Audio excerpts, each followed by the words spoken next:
Busy कर दिए अभी।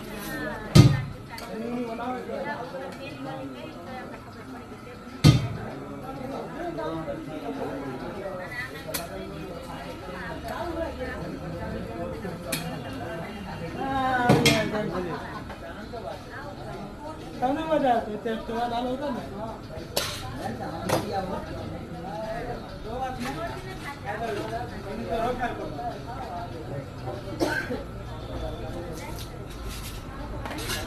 बंद करिए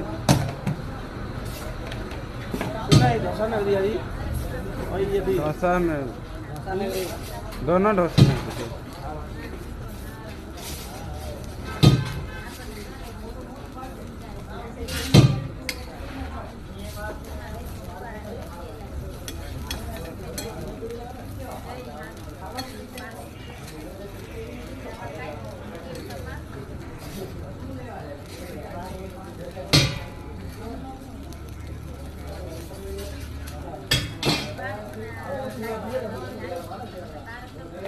हाँ